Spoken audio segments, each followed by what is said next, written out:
What Yes, is the that is why. Electoral College? Electoral college? That's a good question. Like The Electoral College. It's a system in place. I know that the Electoral College was it was introduced a long time ago. What is federalism?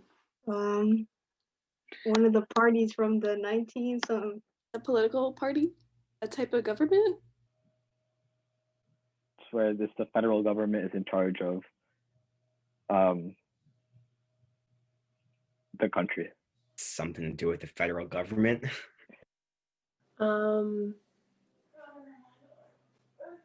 I really don't know. Do you think that there is enough civic education in our school curriculum? No. No.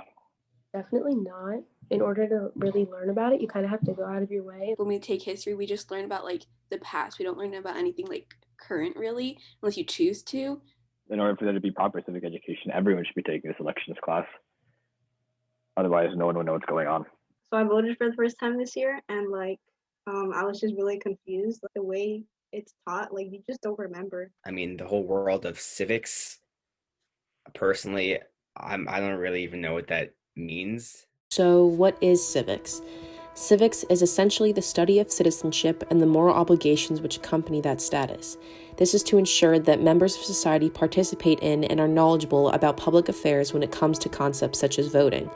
However, many young people now, nearing voting age, get their political information from social media, which can greatly misinform them and only further exposes a need for better civic education. Seeing a level, I think, of anger and alienation and mistrust of institutions, whether it be the government or science or the media, that has left people prone to believing things that are not fact-based and reality-based. The issue isn't that kids aren't getting the right information, but it's that we're not finding the right ways to make it something meaningful to them.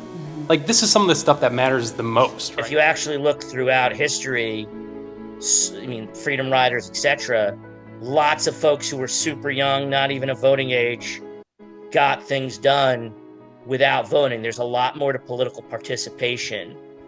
Two bills, NJS 3174 and NJS 2762, went all the way up to the New Jersey Senate, but both died there. S3174 would have required the following.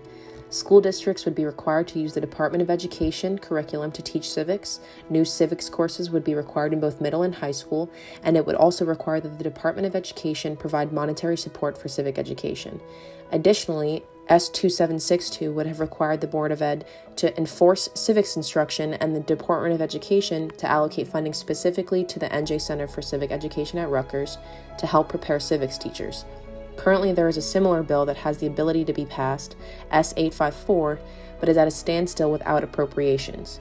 Much apprehension about bills could be due to a few things. The first being budgeting and curriculum, as creating a new curriculum, overhauling old curriculum, and training new teachers in civic education would be quite a monetary undertaking. Secondly, many may have a problem with mandatory civic education, as opponents of it may believe that students should not be forced into a civics class if they don't want to take it, rather should have the choice to do so. If there are no attempts to further engage students in civics, it begins to extend outside an educational issue and becomes a democracy issue. Without proper education and preparation of voters, it only further exacerbates misinformation, voter fraud, and allows events like those at the Capitol to occur as a result of the public not understanding the voting process.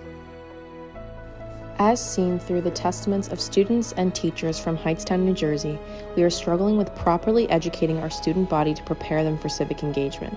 However, this extends far beyond Hightstown or New Jersey, as the most recent civics assessment of the National Assessment of Educational Progress indicates that more than 1/3 of high school seniors lack a basic grasp of the structure and operations of American government. However, all 50 states require history or civics at some point during the grades K through 12, but that could range from one unit during middle school history to one semester during high school, which does not provide a comprehensive overview of what students need to know to be civically engaged.